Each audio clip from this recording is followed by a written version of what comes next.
This video will demonstrate how to take blood from the cannula upon insertion.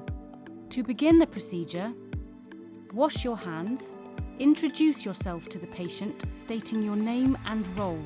Ask the patient to confirm their name and date of birth and confirm if they have any allergies. Ensure you check all of these details on their hospital name band. Seek permission to carry out the procedure from the patient, making sure that you have fully explained the procedure and the reasons for doing it. Expose both arms and choose a suitable site for cannulation. Reposition the patient, making sure that their arm is fully supported and comfortable. Ask the patient if they have a preferred arm. Apply the tourniquet to the arm approximately 4 fingers width above the elbow. Take time to identify a suitable vein. If you find the veins are difficult to see and feel, then it may be appropriate to ask someone more experienced to cannulate the patient instead. Release the tourniquet before leaving the patient. Wash your hands. Now gather and prepare your equipment. Please note that you will be spending time in several different hospitals throughout your training. Each hospital will have its own cannulation policy, and some of the equipment may vary slightly. Wash your hands again. Clean a dressing trolley with an alcohol wipe. Clean a tray with an alcohol wipe, first on the inside, then the outside. Leave the tray to dry and gather the equipment, placing the items on the trolley beside the tray. You will need a tourniquet, an alcohol wipe, some gauze, a cannula, a bung, a dressing, a syringe, a red or green needle, a vacutainer barrel, blue connecting device, and the appropriate blood bottles, and at least 5 ml of sodium chloride for injection, which must be checked with a qualified colleague. Wash your hands again. Some trusts require that you wear gloves and an apron whilst assembling the equipment.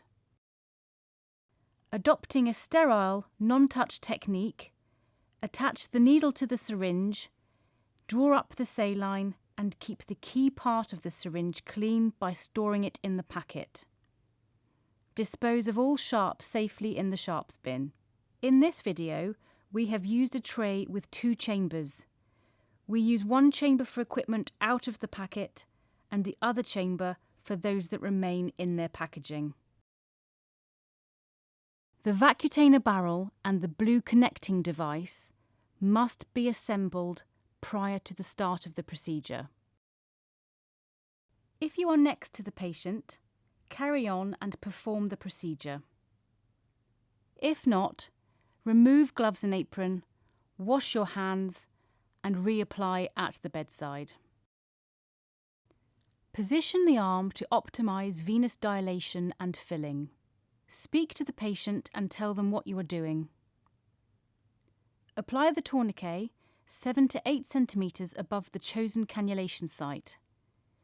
The tourniquet should be tight enough to pinch the skin, but not so tight that it will cause pain. Palpate the vein and once again ensure you are confident in proceeding. Clean the skin with the alcohol wipe according to trust policy. It is important not to repalpate as you will contaminate the skin. Anchor the vein with your free hand. Insert until you see a flash of blood enter the chamber of the cannula.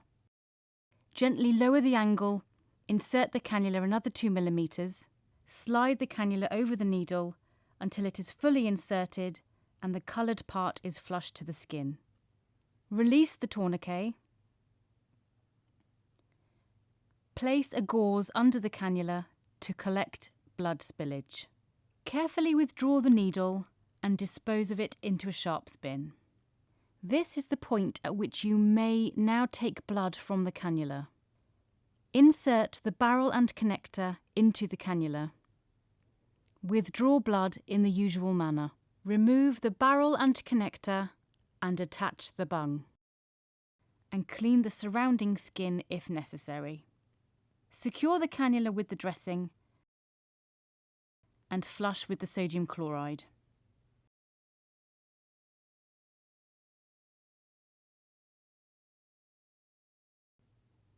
Dispose of sharps, waste, apron, gloves, and wash your hands. Please ensure you document this procedure in the notes. Most trusts require that the information on the blood bottles must be handwritten. The bottles must be accompanied by the appropriate request form.